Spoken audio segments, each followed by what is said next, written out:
ओम प्रकाश राजभर जी की नाराजगी फिर सामने आई है।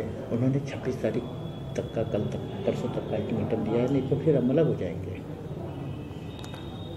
देखिए, ये बातें बहुत पहले से चल रही हैं और पहले भी हम लोगों ने कहा कि हमारे सभी सहयोगी उत्तर प्रदेश के हम लोगों के साथ रहेंगे।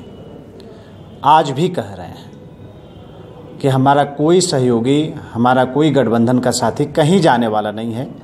सब के सब लोग भारतीय जनता पार्टी के साथ मिलकर इस चुनावी संग्राम में हम लोगों के साथ रहने वाले हैं।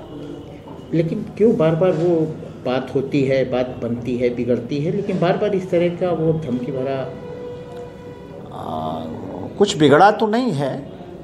अब ये उनसे पूछना चाहिए कि आखिर ऐसे बयान क्यों आते हैं जब दल से कोई नाराज़गी नहीं है।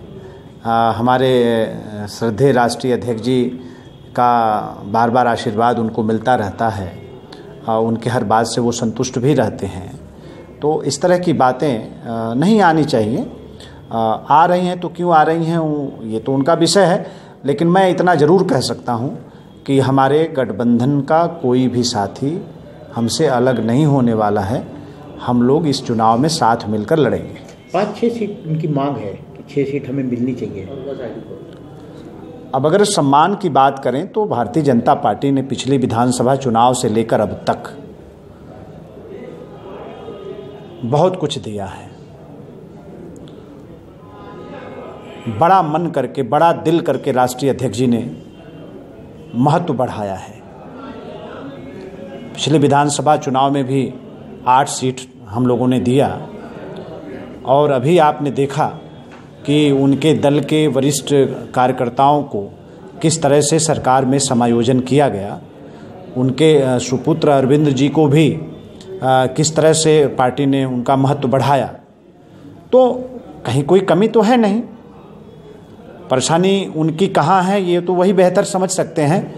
बाकी ये मैं कह सकता हूँ कि पार्टी ने जितना सम्मान दिया, जितना महत्व किया, हमारे राष्ट्रीय अध्यक्ष जी ने जितना आशीर्वाद दिया, वो उम्मीद से बहुत ज़्यादा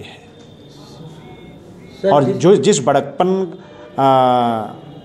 का प्रदर्शन हमारे दल के तरफ से हो रहा है उसका महत्व समझना चाहिए। तो क्या ऐसा लग रहा है कि इस सम्मान का वो नहीं समझ रहे मूल? नहीं, मैं ये तो नहीं कह सकता। नहीं तो बहुत सी तारीखें हम लोगों के सामने आई, अब तक तो कोई फैसला हुआ होता। कहीं न कहीं निश्चित तौर पर हमारे राष्ट्रीय अध्यक्ष जी से और दल से कहीं न कहीं संतुष्ट होंगे, तभी तो साथ बने हैं। थोड़ी बड़ी कोई बात हो सकती है उनकी, तो ये ऊपर का विषय है, वो बात करेंगे ही। मैं पूरा भरोसे के साथ मैं आप सभी लोगों से कहना चाहता हूं कि हमारे गठबंधन का कोई साथी कहीं जाने वाला नहीं है। हम लोग के साथ ही बने रहेंगे। सर, जिस तरीके से वो बार बार एक दबाव बना रहे हैं सरकार पे, क्या राजभर समाज के वोट बैंक की चाबी उनके हाथों में सिर्फ है? नहीं, देखिए, ये तो बहुत दूर की बात हो गई। अब सिर्फ राजभर ही नहीं, बिंद ही नहीं, बिहार ही नहीं, नोनिया चौहान ही नहीं, केवट मल्लाह ही नहीं, प्रजापति कुम्भार ही नहीं, ये जो मोस्ट बैकवर्ड है, जो गरीब है, आज के दिन चट्टान की तरह मोदी जी के साथ खड़ा है, भारतीय जनता पार्टी के साथ खड़ा है।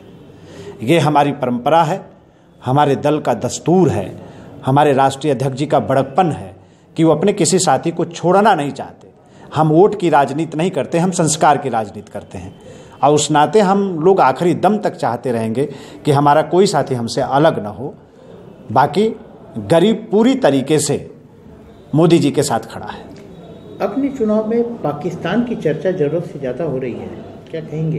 क्यों पाकिस्तान पाकिस्तान के नारे, पाकिस्तान की गूंज हर तरफ सुनाई दे रही है? सर्जिकल स्ट्राइक, एयर स्ट्राइक की बातें हो रही हैं। भाई, ये बात तो हमारे तरफ से कम आ रही है। पता नहीं क्यों विपक्ष को ऐसा लग रहा है कि एयर स्ट्राइक के बाद हिंदुस्तान मोदी जी के अलावा कुछ देखना नहीं चाहता। अब उसका जो साइड इफ़ेक्ट है वो ये है कि बार बार सेना के शौर्य पर, उसके वीरता पर सवाल खड़ा करके लोग अपना फ्रस्ट्रेशन बाहर ला रहे हैं। उसका इलाज क्या हो सकता है? निश्चित तौर पर सेना का जो शौर्य है, देश का जो सम्मान और स्वाभिमान है, इन बातों को सियासत में नहीं लाना चाहिए, नहीं आना चाहिए। लेकिन विपक्ष पता नहीं किस बात पर उतारू है। प्रियंका गांधी प्रधानमंत्री के संसदीय क्षेत्र के बाद अब अयोध्या राम जी का दर्शन करने जा रही हैं। कुछ भी कर लें, ये कोई नई बात नहीं है। पहले भी प्रियंका गांधी जी दर्शन करती रही हैं, पहले भी प्रियंका गांधी उत्तर प्रदेश में रोड शो करती रही हैं। और मैं सच कह रहा हूँ, जब 23 तारीख को 23 मई को जब चुनाव के परिणाम आएंगे तो आप देखिएगा लोग जहाँ हैं वहीं खड़े नजर आएंगे। क्या कुछ प्रभाव डालेगा प्रियंका का? कुछ भी नहीं प्रभाव पड़ने वाला न है। गरीब समझ चुका है पूरी तरीके से हमारा भला कहाँ है। पूज्य मोदी जी का कोई विकल्प नहीं है। आज गरीब अपना भगवान समझ रहा है मोदी जी को। 71 साल का इतिहास उसके सामने है, कुछ छुपा नहीं है। अब गरीब आगे बढ़ना चाहता है, देश आगे बढ़ना चाहता है, नौजवान अपने सपने को साकार करना चाहता है। लेकिन बेरोजगार तो परेशान है, बेरोजगार कह रहे हैं कि रोजगार नहीं मिल रहा है। नहीं है समस्या, युवाओं को है समस्या। उस समस्या का समाधान भी मोदी जी हैं। ये नौजवान इस बात को भी समझ रहा है कि थोड़ी बहुत जो उम्मीद है मोदी जी से है। मोदी जी लौट कर आएंगे तो हमारी ज़िंदगी में दीपक उम्मीद का जलेगा। नौजवान इस बात को बहुत अच्छी तरीके से समझ रहा है। और आप देखिएगा कि हमारा जो नव मतदाता है और जो युवा है, जो पूरे मतदाताओं का 67% है, वो निर्णायक है और वो पूरी तरीके से भारतीय जनता पार्टी के कमल निशान के बटन को दबाकर और फिर से मोदी जी को देश की सत्ता पर बैठाने का काम करेगा।